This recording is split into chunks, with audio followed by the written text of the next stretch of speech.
After reading and analyzing the first two paragraphs of Elaine Locke's The New Negro, you can come to the conclusion that the old Negro has become more of a myth than the man, which is really the theme of the entire first two articles. He's more an idea. He's changing, and with the change comes the new Negro, this new level of consciousness. This new Negro is the newer generation. He has a different perspective or a different way of approaching some of the issues the new Negro has. We don't know yet. We don't know yet specifically which issues, besides the typical prejudice, racism. We don't know about specifically which issues or how he combats those issues, but we do know that he is here, and he is aware, and he's conscious fully of this. And this isn't something that just happened suddenly. This is an awakening. The Elaine describes it as a metamorphosis. After the problems, and then he goes into discussing the problems of the old Negro, and how in ways the old Negro has contributed to those problems, but that's based off a dependence, coming from historical controversy. It's dependence. The old Negro's dependence is why the old Negro is the problem, essentially. The old Negro is really becoming more of a myth than a man, as discussed in this, and that's proven by the way the old Negro is described as a creature, as a stock figure, really a tool, a discussion of moral debate, a formula.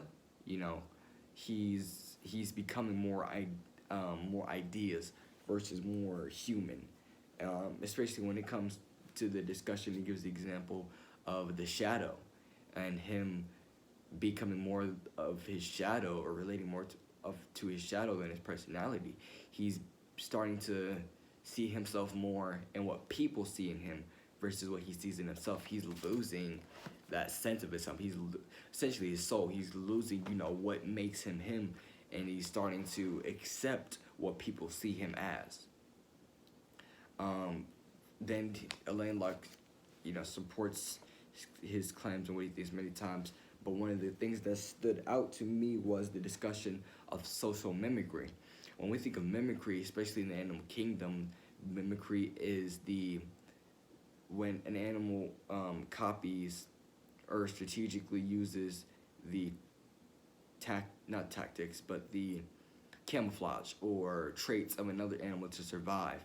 So to say this Negro is using social mimicry, he's using, he's copying for survival tactics, things that he is seeing or things that he's learning from, in a way, which is interesting for the old Negro, who isn't necessarily super conscious, to be able to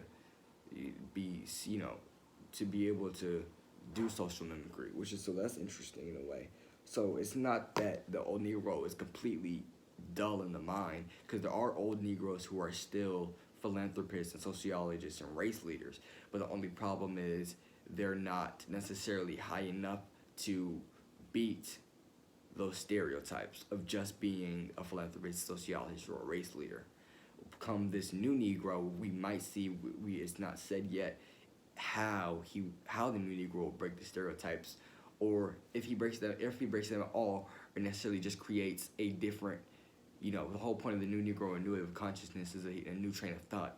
So if this new Negro will bring a different type of standard, you could say, for the Negro name, especially since the old Negro becoming a myth is more, now there's like, not a gold standard, but there's, when you hear a Negro, you're like, oh, okay, this is exactly what I think of.